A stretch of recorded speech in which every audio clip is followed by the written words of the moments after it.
నేను పాఠం చెప్పేటప్పుడు మాత్రమే గ్రామర్ ఫాలో అవుతా, కొట్టేటప్పుడు అస్సలు ఫాలో గాను. ఎటు దిక్కు షురూ చేసి ఎటు తీసుకుపోయి ఆపుతాడో నాకే తెలియదు. దబ్బిడి దిబ్బిడే. అబ్బా ఏం డైలాగు బాలయ్య బాబు డైలాగులు అన్నట్టు ఇట్లనే సారు అసెంబ్లీలో కొట్టిన డైలాగుల మీద ఇప్పుడు రచ్చ అవుతుంది. పాండ్రిగా కథ ఏందో అరుచుకుందాం. ఇల్లు ఇంకితేంది కొల్లేరు బొంగి పారితేంది అన్నట్టు డైలాగులు దంచుతూనే ఉంటాడు బాలయ్య సారు. సినిమాలనే కాదు, శాంతు దొరికిందంటే చాలు ఒకటి వదలమంటవా అంటుంటాడు. గిట్లనే బేస్తారం నాడు అసెంబ్లీలో మాట్లాడుకుంటా పాత సీఎం మీద పొట్టు దుబ్బెత్తిపోసిండు. మాట దాంట్లో ఓసారి చిరంజీవి సార్ పేరు కూడా ఎత్తుకున్నాడు. పాత ముఖ్యమంత్రి అట్లా చేసిండు ఇట్లా చేసిండు అవమానం చేసిండు అన్నట్టు మాట్లాడిండు.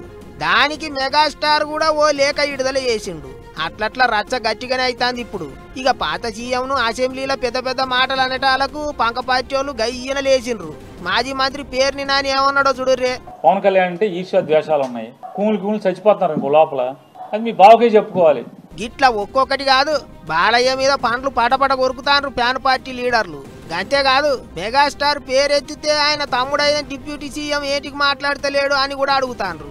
ఇక అది అట్లుంటే మొన్న గదేదో హీరోల లిస్టులా బాలయ్య పేరు 9వ నెంబర్లో పెట్టిండ్రాట. గదే ముచ్చటను అసెంబ్లీలో కూడా గట్టిగానే ఎల్లదీసిండు. అవి ఇవి అన్ని మనసులో పెట్టుకున్నాడు కాబట్టి అగ్గిరాజేసిండు కావచ్చు అనుకుంటారట ఇప్పుడు చాలా మంది. ఏమైనా ఉప్పోడు చేయడే పప్పోడు చేయడే తమలపాకులు ఆయన తమామి చేయడే అన్నట్టు బాలయ్య ఒక్కరోజు అసెంబ్లీకి వచ్చి అందరిని ఇరకాటంలో పెట్టిండు పో అనుకుంటారు అందరూ.